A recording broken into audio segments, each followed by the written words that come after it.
تباہ ہے، اس سے بچو۔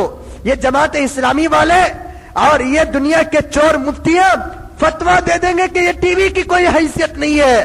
سمجھ میں نہیں آتی بات، ظاہر میں ہو یا باطن میں، پیپر میں ہو یا کسی بھی جگہ پہ، ایک غیر مرد کو ایک غیر عورت کی آواز سننا جائز نہیں ہے، اس کی فوٹو دیکھنا جائز نہیں ہے۔ ٹی وی میں ہماری اماں نیوز نہیں بولتی، ہماری دادی نیوز نہیں بولتی، ہماری بہن نیوز نہیں بولتی۔ میں صرف یہ تحقیق کرنے کے لیے جب پرسوں منگل کے دن اخبار آیا، میں نے ایک دوست کے گھر کو گیا اور اس سے پوچھا کہ بھائی یہ کیوں چینل کیا ہوتا ہے ذرا بتا، تو میں نے دیکھا دو عورتیں بیٹھ جا کر مسئلے مسائل بات کر رہے۔ عورتوں مسئلہ بولنے کی اجازت نہیں ہے، وہ بھی زور کی آواز سے۔ عورت کو اگر مسئلہ بولنے کی اجازت ہوتی تو عورت کو نماز بھی پڑھانے کی اجازت ہوتی۔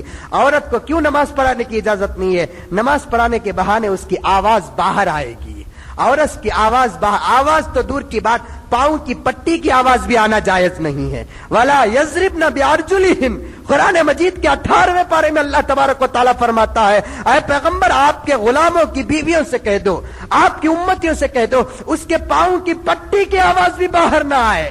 قرآن مجید میں صاف طور پر آیا۔ ہمیں کیسے پٹے ڈال لے کر جاتے ہیں، ایسی پٹی لے کر جاتے ہیں، وہ نسبت میں وہ رسم رواج رہتے نہیں، ہمیں ہنگوٹی ڈالتے ہیں تمہیں پٹی ڈالو، ہمیں گلے کی چین دیتی ہیں تمہیں ہاتھ کی چین دیو، بزنس چلتا سو جی، ابھی انشاءاللہ بولنے کا ہے۔ ایسا بولتا ہوں شادی کے عنوان میں، یا تو شادیاں سے نہیں کرنا، نہیں تو لے کو ہی سو آدمیاں سے بھی مر جانا، اتنا تھوک توں میں میرا تھوک ختم ہوئے تک تھوکتے رہتا ہوں۔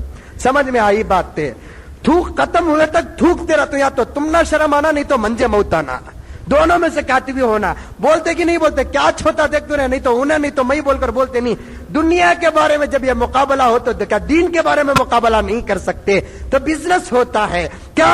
ہمیں ہنگوٹی ڈالتے ہی تمہیں چین ڈالو، ہمیں ہاتھ گلے کی چین دیتے ہیں تمہیں ہاتھ کی چین دیو، بزنس جو چلتا ہے۔ اب یہ نوشو والے آرس کو جو چین لے کر جاتے ہیں، پاؤں کی پٹی کتنے کلو کی، پاؤں کلو کی، آدھا کلو کی لے کر جاتے ہیں، فخر کہتے ہیں۔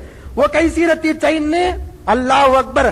بمبئی کے کیا بولتا، کوبرا بولتے نہیں، وہ آج کل چلے نا ابھی، وہ کیا بولتے، اللہ حفاظت فرمائے، کلبا کو کوبرا کی کیا بولتے نا، کیا کی بولتے وہ کلبا میں ناچنے والی عورت پاؤں میں گھنگرو ڈال کر ناچتی نہیں، ویسے پٹیاں لے کر جاتے سے انہیں چلی تھی بھی چھن پن، انہیں آئی تو بھی چھن پن، آنے سے پہلے میوزک کیا کہتا، ہمارے بھابھی آ رہی، واہ جی واہ، بھابھی نہیں شیطان کی اماں آ رہی ہے سونگ میں، شیطان کی اماں، کیونکہ شیطان کو میوزک اتنا پسند۔ میں نے علامہ ابن جوزی رحمت اللہ علیہ کی ایک بات آج سے کئی جمعہ پہلے کہا تھا، اگر خدا نہ خواستہ ہاتھ سے کوئی سامان پھسل کر نیچے گرتا ہے، وہ نیچے گرتے ہوئے جو آواز آتی ہے، وہ آواز کو سن کر بھی شیطان خوش ہو جاتا ہے۔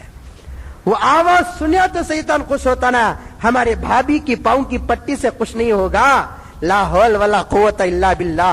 تو میں نے دیکھا کہ دو عورتیں بیٹھ کر مسئلے بیان کرتے ہیں، کیا انہیں ایک سوال کرے تو انہوں ایک سوال کرے تو انہوں ایک سوال۔ دوستو، دین کو حاصل کرنے کا ایک طریقہ ہوتا ہے، ٹی وی سے دین حاصل نہیں ہوتا، ٹی وی سے خدا کی قسم دین حاصل نہیں ہوتا۔ کوئی ہے مہیکا لال کے حضرت ٹی وی دیکھ کو میں دعائے خنوت یاد کریا، کون تو بھی ہاتھ اٹھاؤ، اگر انہیں دعائے خنوت یاد بھی کریا تو وہ دعائے خنوت کے اندر 100 غلطیاں رہیں گے۔ دین کو حاصل کرنے کا ایک طریقہ ہوتا ہے، دین کو جہاں حاصل کرنا وہاں حاصل کرو، قرآن کو جہاں حاصل کرنا وہاں حاصل کرو، حدیث کو جہاں حاصل کرنا وہاں حاصل کرو۔ حدیث کو کہاں حاصل کرنا؟ مسجد میں، مدرسے میں حاصل کرو۔ قرآن کو کہاں حاصل کرنا؟ مسجد میں، مدرسے میں حاصل کرو۔ ٹی وی سے کبھی دین ہرگز حاصل نہیں ہو سکتا۔ ایک آدمی ہے کہ حضرت کھانا کہاں کھائے ٹی وی چلتا نا، اس لیے کھانا پلیٹ میں ڈال لیا، گوشت بھی ڈال لیا، جا کر ککوس میں بیٹھ کر کھا رہا ہے۔ کوئی کھایا نہیں، وہ کھانے کی جگہ نہیں، کھانا حاصل کرنے کی جگہ نہیں ہے، کیونکہ غلط جگہ ہے۔ اسی طریقے سے دین یہ کھانا ہے، اس دین کو جہاں حاصل کرنا وہاں حاصل کرو۔ ٹی وی سے کبھی دین حاصل ہونے والا نہیں ہے، ویڈیو سے کبھی دین حاصل ہونے والا نہیں ہے، پکچر سے کبھی دین حاصل ہونے والا نہیں ہے۔ اگر ٹی وی، ویڈیو، پکچر سے دین حاصل ہوتا، اللہ کے رسول صلی اللہ علیہ وسلم اپنی زندگی کی ایک کیسٹ صحابہ کرام کے پاس پیش کر دیتے، اے صحابہ، میری عمر تو صرف 7 پر 3 سال کی ہے، دنیا کی ابھی بہت ساری عمر پڑی ہے، میرے غلام قیامت تک پیدا ہونے والے ہیں، یہ کیسٹ میرے غلاموں کو دے دو تاکہ میری زندگی کو دیکھ کر میرے غلام ہدایت پر آ جائے۔ لیکن اللہ کے رسول صلی اللہ علیہ وسلم نے نہ صحابہ کو کیسٹ دی، نہ صحابہ نے تابعین کو کیسٹ دیا، نہ تابعین نے تبع تابعین کو کیسٹ دیا۔ امام ابو حنیفہ کی کیسٹ نہیں، امام شافعی کی کیسٹ نہیں، جنید بغدادی کی کیسٹ نہیں، شیخ عبد القادر جیلانی کی کیسٹ نہیں، معین الدین چشتی اجمیری رحمت اللہ علیہ کی کیسٹ نہیں، بلکہ ان کے کتابیں ہیں، ہزاروں کی کتابیں پڑھی ہیں۔ یہ کتابیں پڑھو تمہارے اندر دین آئے گا، یہ کتابیں پڑھو تمہارے اندر ایمان مضبوط ہوگا، یہ کتابیں پڑھو تمہارے اندر ایمان کی تقویت پیدا ہو جائے گی۔ بڑے بڑے علماء کرام اپنے دونوں پاؤں کو جوڑ کر پیٹ میں پتھر باندھ کر علماء کے سامنے بیٹھتے تھے، علماء ان کو دین سکھاتے تھے، وہ دوسروں کو دین سکھاتے تھے۔ دوستو ٹی وی سے دین حاصل مت کرو۔ میں تو یہاں تک کہتا ہوں کہ لوگ کہتے ہیں کہ حضرت آپ ٹی وی کو اتنا یہ کہتے ہیں، ہم نے سعودی میں جا کر دیکھا کعبۃ اللہ میں ویڈیو پکڑ رہے ہیں، مسجد نبوی میں ویڈیو پکڑ رہے ہیں، وہاں کی نماز آتی ہے، وہاں کی تراویح آتی ہے۔ دوستو کعبۃ اللہ کی تراویح بھی دیکھنا جائز نہیں ہے، مسجد نبوی کی تراویح بھی دیکھنا جائز نہیں ہے، مسجد نبوی کا پروگرام بھی دیکھنا جائز نہیں ہے۔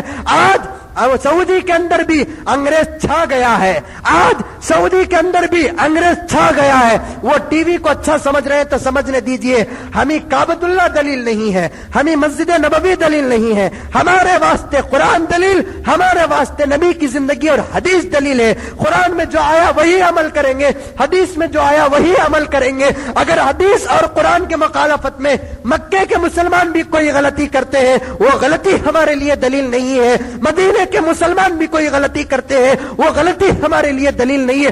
بچو دوستو، ایسی برائی سے بچو۔ یہ دارالعلوم دیوبند کا فتویٰ جو منگل کے دن شائع ہوا تھا، بالکل صحیح فتویٰ تھا، بالکل اچھا فتویٰ تھا، اور امت کے لیے اور مسلمانوں کے لیے